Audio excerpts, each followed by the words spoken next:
Welcome to the Universidad Nacional. Giant mural here. Like basically every country, the oldest university is the most prestigious, and this is the oldest university and the biggest. So we're just going to be walking around.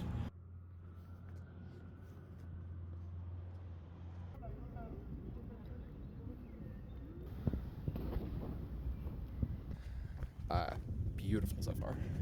Also tons of tourists. I'm surprised. I thought that I'd outsmart them by going to a university campus, but I guess there's like the murals that are pretty famous, so hearing some French and English too.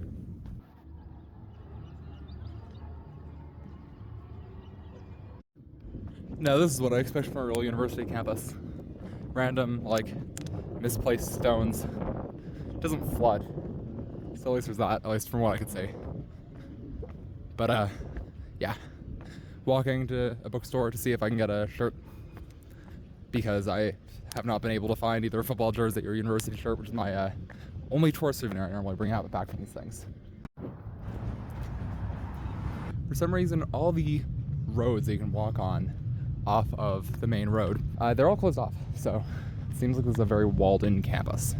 I kind of find like the monastic origins of the university pretty interesting.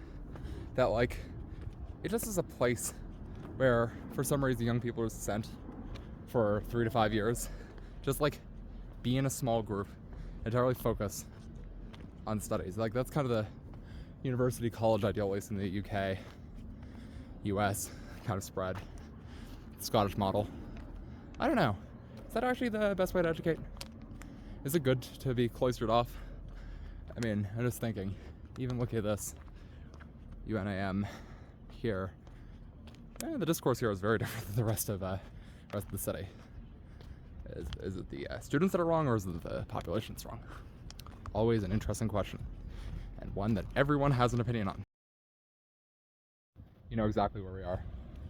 The National Pavilion of Biodiversity. I am a biodiversity fiend. Love that stuff. The biodiversity pavilion was closed. They knew I was coming. I would just be too enriched by the experience. So I'm going to some random humanities museum that some people that were eating lunch on the side of the street that it said was open. People are very helpful.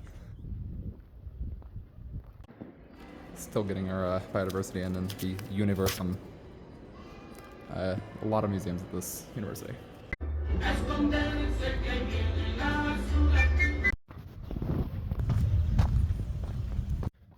I mean, it's kind of weird going to a natural history museum. This one was more all ages than most. There were some groups of adults just wandering around. But I mean, obviously, there were a lot of things made for children too. Went to the mathematics section, got something completely wrong. As a university student, I think this was made for like 5-year-olds. The guy who's presenting was like a student in physics. Like we're at the same educational level with this guy. He got me. Shame on me.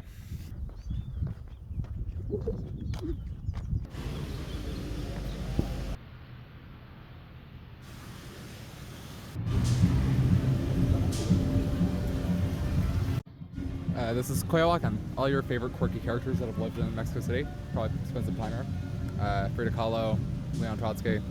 Can't think of any others, but pretty interesting. Interesting kind of green, trendy place. Pretty far to the south of the city, so kind of a hike to get here.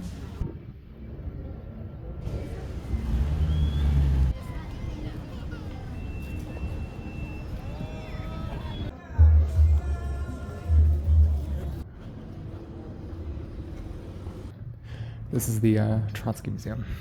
Pretty preserved architecture where he lived for the last 18 months of his life. Very nice gardens. If you just want to see a house, it's much cheaper than the Frida Kahlo Museum. And some interesting preserved artifacts. I mean, I have read too much about 1900s history, so I find this interesting.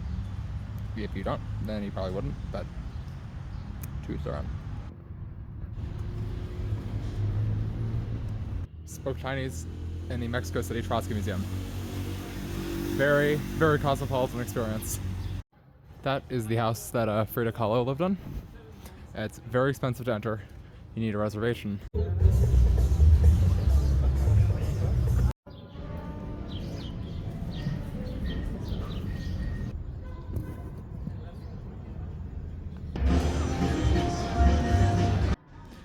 The parking is going crazy. Don't know why. Playing reggaeton for the past 30 minutes.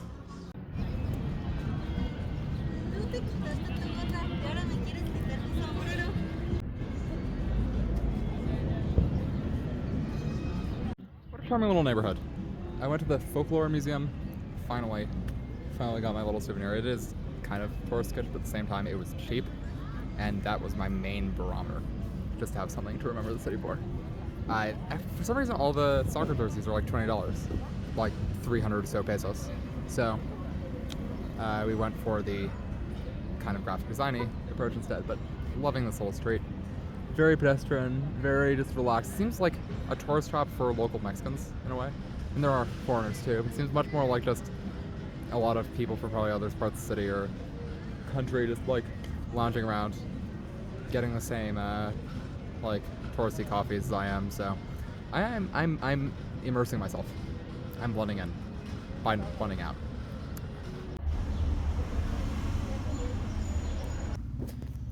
Just beautiful alleys everywhere, at least in the rich areas. I think this will end our little Coyoacán adventure. I'm very sorry I didn't go to the Parque de la Tercera Edad, which is the retiree park. But I did see some older people dancing. I did not join. Kind of weird to be a solo 21-year-old dancing with the 70-year-olds, but I think I could make it work. But I didn't, because I'm a shy and timid person. Shy and timid. Do not take risks. It's my problem. Did I expect to see Tibetan script in Mexico City? No, but I did. Went to some like taco stand. Met another solo traveler. It's actually pretty rare here, strangely enough. And then I got like coins. Bought these like chocolate things. 10 pesos. Just had the coin. I was like, okay. Terrible. Don't. I mean, maybe get something else. These. Terrible. Abysmal. Like, guy was really nice. I was like stammering because I'm tired as hell and I need to wake up pretty early tomorrow. Terrible. F. Not F. D minus. Very lazy Sunday. Deciding whether I'm going to go to Teotihuacan or Puebla. We'll see on price. DD is much cheaper, like the Chinese version of Uber, but I doubt it's going to be accepted. The coffee shop I wanted to go to was closed. Everything's closed at 7 a.m., so the only time I ever drink energy drinks is in points of desperation like this. At least there are like always local brands. Volch Blue. We'll see what it is.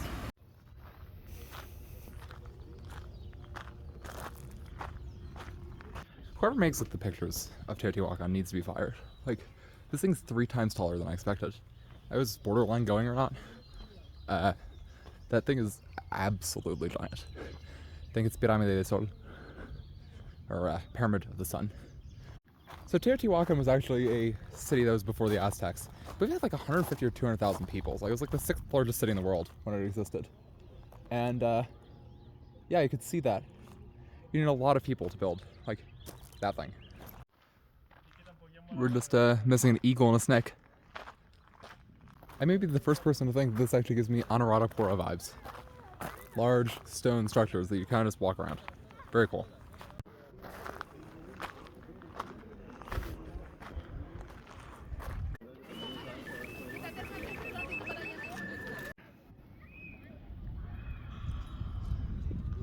This I think was the hot real estate back then.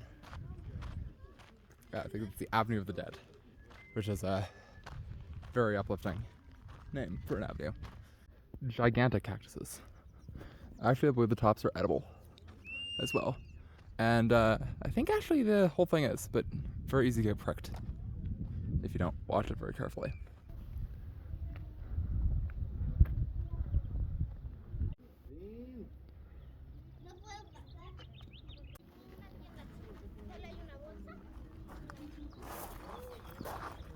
You might be getting tired of pyramid B-roll footage.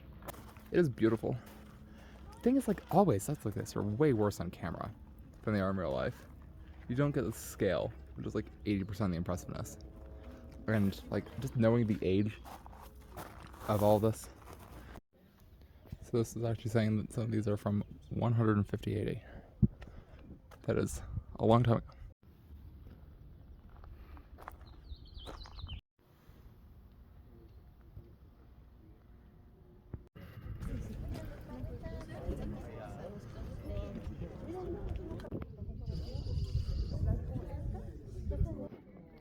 Last pyramid of the day. Then probably heading to Condensa.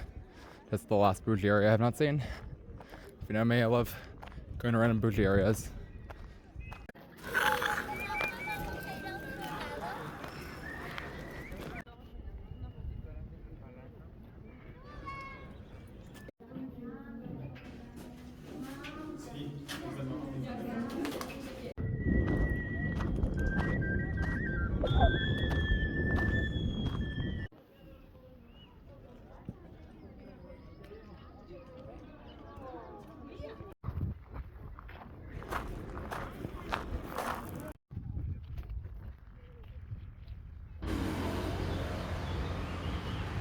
It is kind of fantastic. Like, you see these areas that would like blend in Condensa, Roma to like anywhere in Europe, and then a lot of people go and say that all of Mexico City is like as livable as these places, which I think kind of ignores the like giant poverty of Ecatepec and like poor areas, which has like incredible amounts of social inequality.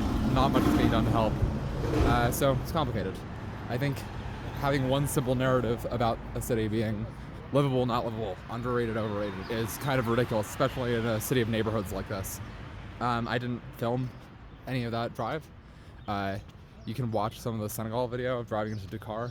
Imagine that. Also, Distrito Federal and Estado de Mexico are two different things. The Mexican state surrounds the federal district. Interestingly enough, actually, in this very rich area, almost all the license plates are from the state. I have no idea why. This is very central in the actual city itself, but you see a lot more CDMX than you do Ciudad de Mexico. So just look at how gorgeous this like overhang is. It's crazy to me just how much green space there is in the city.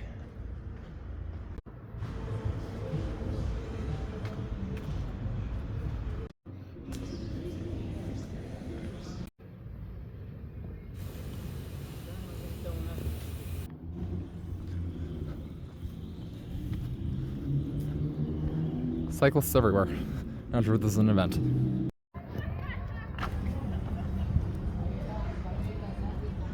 Back in Teotihuacan. Just made sense. So we're gonna see the castle, which we missed the first time, and then after that, we'll see what we get up to. It'll be a relaxed day. Have an early morning flight to catch. So, seeing that I have to leave my hotel by like 3 a.m. We're gonna try to finish up by like 5 probably. These are supposed to be filled with water. You may notice that they are not. Amazing public transit. Look at that train go. Sadly, I don't have exercise clothes on. I would totally take a run in here. Seems like a perfect environment.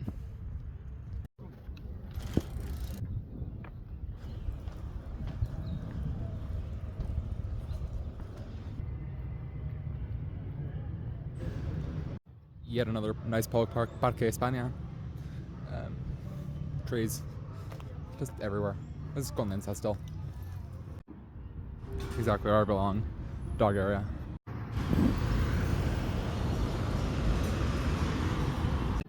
This will probably end my adventures. I was looking for El Vigilante, which is like the guardian statue of Ecatepec, which is apparently in Terminal 2. Couldn't find it. Whoever he is, they probably need to get a new guy on the job. But yeah, really amazing time here. Joins Buenos Aires and Yerevan is one of my favorite cities I've ever been to. Great food. Flying back at 4 a.m. I have work today. My flight got pushed back. Yeah, from Benito Juarez International Airport. Probably see you in Algeria in a month. Exciting.